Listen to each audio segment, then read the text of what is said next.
If you are alone, you are doing the right thing. There comes a moment in life when you look around and realize that the crowd has disappeared. The conversations become fewer. The invitations stop coming. The people who once demanded your attention suddenly become strangers. And for a while, you may wonder if something has gone wrong. You may ask yourself, why am I alone? But perhaps the better question is this: why was I so afraid of being alone in the first place? When the noise of other people disappears, something unsettling begins to happen. You start to hear yourself. At first, this can feel uncomfortable because most people have spent years avoiding that sound. They keep themselves busy, surrounded, entertained, and constantly stimulated because silence removes the distractions that protect them from their own thoughts. As long as there is always someone to talk to, somewhere to go, something to watch, or some notification demanding attention, they can avoid asking the questions that matter most. But when you are alone, the distractions lose their power. The conversations stop. The opinions of others become distant. The performance ends. And beneath everything you have been pretending to be, the real you begins to appear. This is why solitude can feel painful in the beginning. You may discover that you have been living according to expectations that were never truly yours. You may realize that some of your ambitions were created by comparison, that some of your relationships were built on fear, and that some of your decisions were made simply because you wanted approval. The crowd gives you an identity. It tells you what to desire, what to fear, what to admire, and what to reject. When you remain surrounded by people for too long, it becomes difficult to distinguish between your own thoughts and the thoughts you have absorbed from everyone around you. Solitude creates distance from that influence. When you are alone, you begin to notice the difference between what impresses you and what truly matters to you. You begin to ask yourself questions that you may have avoided for years. What kind of life do I actually want? What kind of person am I becoming? What am I doing because I genuinely believe in it? And what am I doing because I want someone else to approve of me? These questions can be frightening because the answers may force you to change direction. They may reveal that the life you are building does not belong to you. They may reveal that you are pursuing goals that look impressive from the outside but leave you empty inside. Most people never discover who they really are because they are constantly adjusting themselves to fit the environment. Around one group, they behave one way. Around another group, they become someone else. They change their opinions depending on who is listening. They hide their ambitions around people who feel threatened by success. They pretend not to care about things they deeply care about because they fear judgment. Eventually, they become so skilled at adapting that they lose contact with their original identity. Solitude removes the audience. There is no one to impress, no one to convince, and no one to perform for. You can finally observe yourself without the pressure of being watched. You begin to see your habits clearly. You notice how often you seek validation. You notice how quickly rejection affects you. You notice the people you continue to chase even though they repeatedly show you that they do not value you. You notice the excuses you make and the fears that control your decisions. This awareness may not feel like progress at first, but awareness is where transformation begins.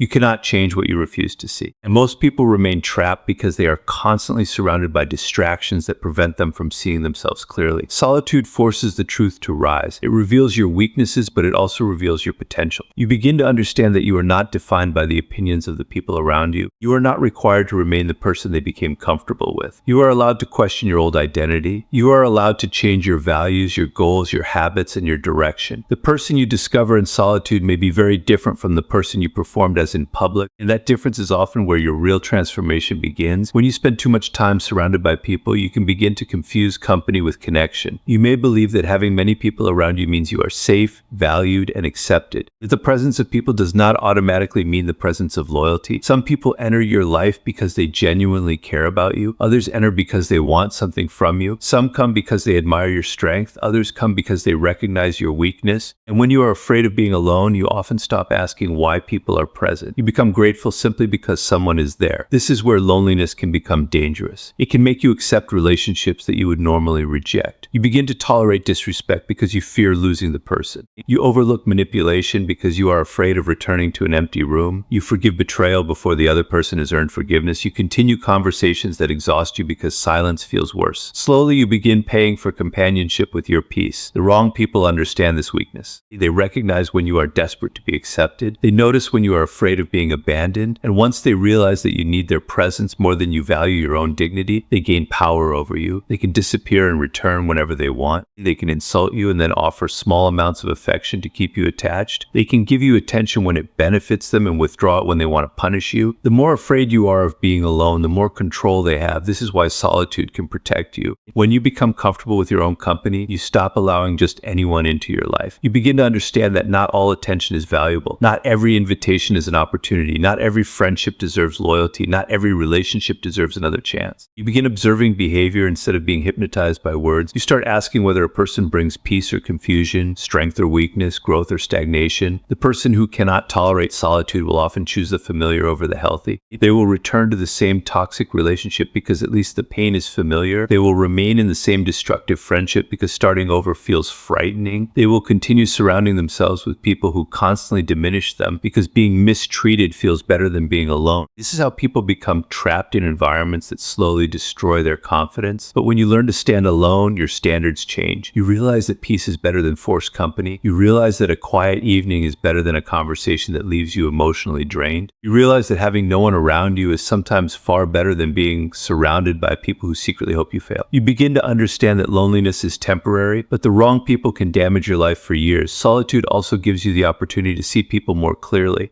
When you are constantly emotionally involved, you may ignore patterns. You may focus on what someone says instead of what they repeatedly do. You may remember their best moments and use those memories to excuse their worst behavior. Distance creates perspective. When you step away, you can finally examine the relationship without the emotional pressure of constant interaction. You begin to notice who only contacts you when they need something. You notice who celebrates your failures but disguises it as humor. You notice who becomes uncomfortable when you improve. You notice who supports your dreams only when those dreams do not threaten their own insecurity. And you begin to realize that some people were never truly connected to you. They were connected to the version of you that benefited them. The moment you accept this, your loneliness begins to serve a purpose. It becomes a filter. It removes the people who were only present because you were useful, available, or easy to control. It creates space for relationships built on something stronger than convenience. And while that space may feel empty at first, it is often the first time you have been free enough to recognize who truly belongs in your life, because the absence of the wrong people can reveal the value of your own peace, your own standards, and your own ability to walk away without needing anyone to replace them immediately. Growth has a strange way of changing your relationships before it changes anything else. You may begin with a private decision to improve your life, to become more disciplined, more focused, more ambitious, or more conscious of the person you are becoming. At first, nobody notices. You may change your habits quietly. You may wake up earlier, spend less time wasting your attention, stop participating in conversations that drain you, and begin working toward goals that once seemed impossible. But as you change internally, the relationships around you begin to reveal their true nature. Not everyone is comfortable with your growth. Some people only feel close to you because they recognize the version of you that existed before your transformation. They know your weaknesses, your insecurities, your old habits, and your limitations. They remember when you were uncertain. They remember when you were always available. They remember when you accepted less than you deserved. And when you begin to change, they may not know how to relate to you anymore. At first, they may make jokes. They may tell you that you are taking life too seriously. They may question why you are suddenly so focused.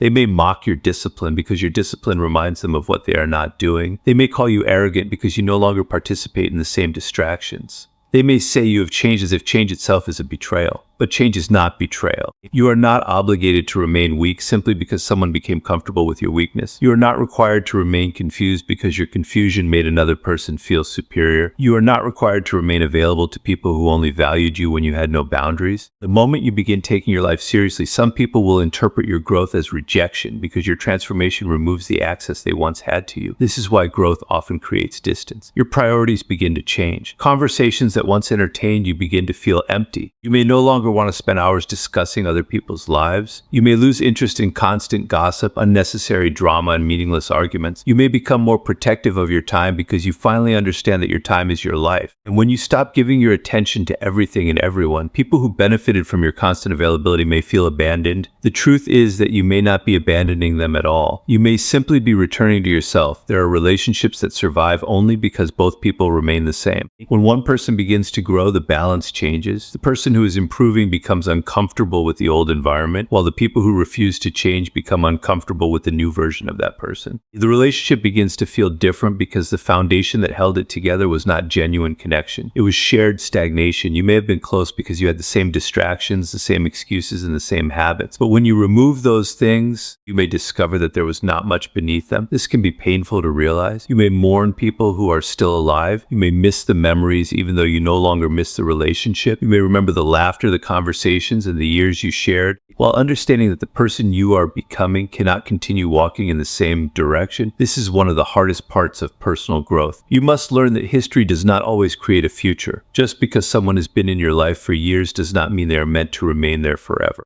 Sometimes a person belongs to a chapter that has already ended, and your refusal to turn the page keeps you trapped in a story that no longer reflects who you are. Growth requires movement, and movement creates separation. When you begin moving toward a new life, some people will remain behind. They may not understand your direction. They may not support your decisions. They may even try to pull you back toward the version of yourself they recognize. But you must understand that their discomfort is not always proof that you are doing something wrong. Sometimes it is evidence that your transformation is real, because the people who benefited from your old identity may feel threatened when you stop being that person, and the distance that follows may be the space required for you to become someone your old environment could never contain. There is a certain kind of freedom that only appears when you stop being afraid of losing people. As long as you believe that you cannot survive without someone, you are not truly free in that relationship. You may call it love, friendship, loyalty, or commitment, but beneath the surface there may be fear controlling your decisions. You tolerate what you should reject because you are afraid of being alone. You remain silent when you should speak because you fear their reaction. You accept disrespect because the thought of losing their presence feels more painful than the disrespect itself. This is emotional dependence, and it quietly controls millions of people. They believe they are choosing relationships, but in reality they are choosing whatever prevents them from feeling abandoned. They remain connected to people who constantly hurt them because loneliness seems unbearable. They continue chasing people who have already made their lack of interest obvious. They repeatedly explain themselves to people who have no intention of understanding them. They become prisoners of the fear that if they walk away, no one else will come. Solitude begins to break this fear. When you spend time alone and discover that you can survive the silence, something changes inside you. You realize that the absence of another person does not destroy you. You may miss them, you may feel pain, you may experience moments of sadness, but you continue breathing, you continue waking up, you continue working, you continue existing, and slowly you discover that losing someone is painful, but it is not the end of your identity. This realization creates emotional independence. You begin to understand that another person's presence can add to your life without becoming the foundation of your entire existence. You can love someone without making them responsible for your happiness. You can value a friendship without allowing it to define your self-worth. You can care deeply and still maintain the ability to walk away when your values are being violated. This is where your relationships begin to change. You no longer approach people from a position of desperation. You are not secretly asking them to save you from yourself. You are not expecting them to fill every empty space in your life. You are not demanding constant reassurance that you are loved, valued, or wanted. You can enjoy their presence without becoming terrified of their absence. And because you no longer need people desperately, you become more capable of seeing them clearly. Need distorts perception. When you desperately want someone to stay, you begin to ignore the evidence that they should leave. You focus on their potential instead of their behavior. You remember the good moments and use them to excuse the bad ones. You convince yourself that if you love them enough, they will eventually become the person you hope they can be. But emotional independence removes the need to believe in illusions. You begin judging people by patterns. You notice how they treat you when they are angry, when they are bored, when they need something, and when you are succeeding. You stop allowing a few beautiful moments to erase months of disrespect. You stop confusing chemistry with character.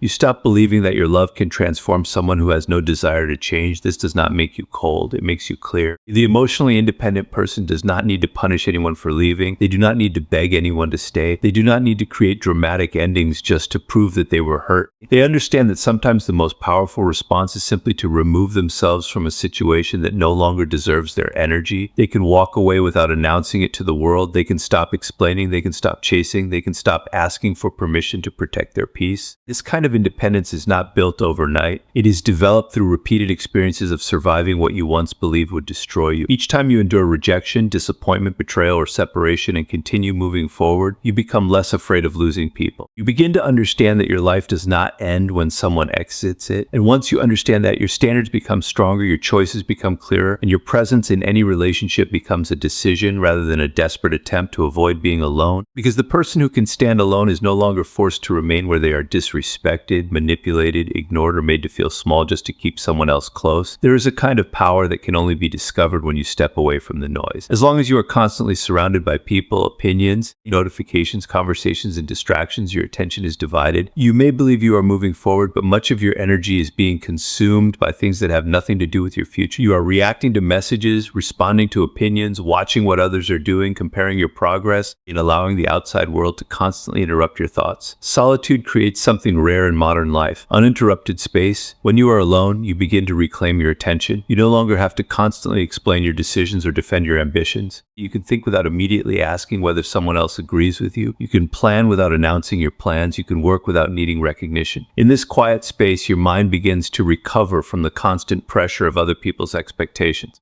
Most people do not realize how much of their life is controlled by external opinions. They choose careers because their families approve of them. They pursue relationships because society tells them they should not be alone. They buy things to impress people who are not paying attention. They change their appearance, their goals, and even their personality to receive approval from an audience that may forget them tomorrow. They are constantly performing, and performance requires enormous energy. Solitude allows you to stop performing. You can finally ask what you want when nobody is watching. You can examine your goals without the pressure of comparison. You can decide whether your ambitions are truly yours or whether they were created by someone else's definition of success. You may discover that you do not actually want the life you have been chasing. You may realize that you have been trying to impress people whose opinions you do not even respect. You may recognize that many of your desires were created by insecurity rather than purpose. This realization can be uncomfortable, but it is also liberating. When you are alone, you can rebuild your life from the inside out. You can create routines that support your goals. You can develop skills without needing immediate results. You can read, study, practice, exercise, create, and reflect without constantly seeking validation. Progress becomes private, and private progress is often more powerful because it is not dependent on applause.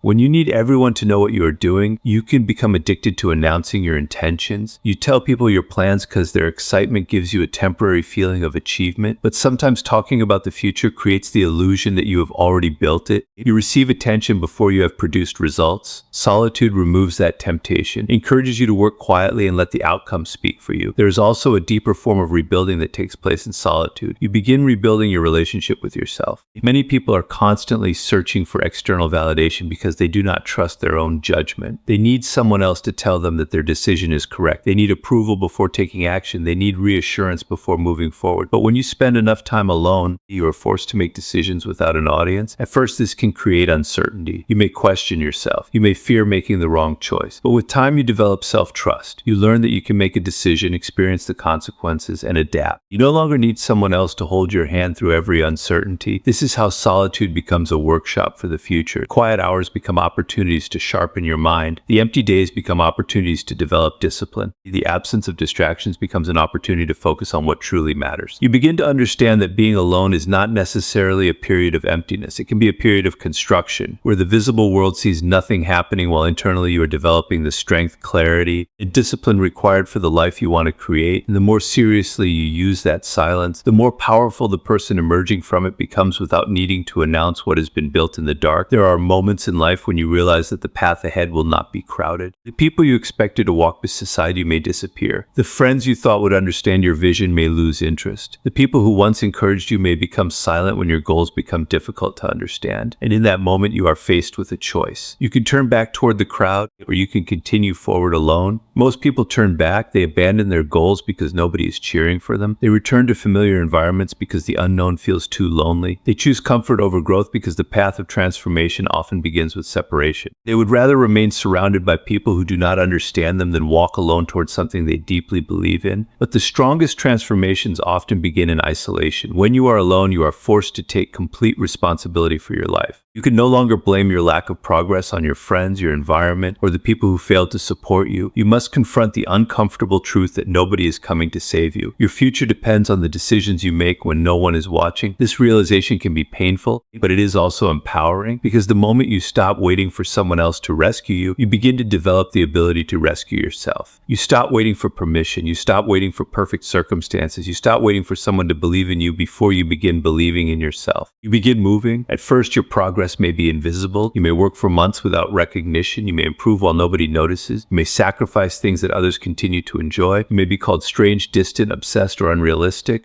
But the people criticizing your journey are often judging the process before the results have appeared. They see the sacrifice, but not the destination. They see you alone, but not the strength you are building. They see the silence, but not the preparation taking place within it. This is why you must learn to respect the quiet stages of your life. Not every season is meant to be publicly celebrated. Some seasons are meant to be endured. Some are meant to be used for preparation. Some are meant to strip away distractions and force you to discover what you are capable of when you have no external motivation. The person who learns to continue without encouragement develops a rare kind of strength. They no longer need constant praise to remain disciplined. They no longer need everyone to understand their vision. They no longer need approval before taking the next step. Their motivation becomes internal, and internal motivation is more durable than applause. People may praise you today and forget you tomorrow. They may support your dream when it is popular and disappear when it becomes difficult. They may celebrate the result while knowing nothing about the years of solitude that created it. If your commitment depends on their attention, your progress will always be controlled by their mood. But when you learn to move alone, you become difficult to stop. You can continue when nobody believes in you. You can continue when the results are slow. You can continue when the path becomes uncertain. You can continue because your commitment is no longer based on whether someone else is watching. This does not mean you should reject everyone. It does not mean you should refuse help or believe that you must accomplish everything without support. It means that you should never become so dependent on support that you are incapable of moving without it. The people who join you later may be valuable. The people who support you may be important. But your ability to walk alone must come first, because the path to a stronger life often requires you to leave behind the identity that made you acceptable to the crowd. You may have to become more disciplined than your friends, more patient than your environment, more focused than the people around you. You may have to make decisions that nobody understands until the consequences reveal their wisdom. And when that happens, do not confuse being alone with being lost. Sometimes you are alone because you are walking toward a place the crowd has never been. Sometimes the silence around you is not evidence that you are failing,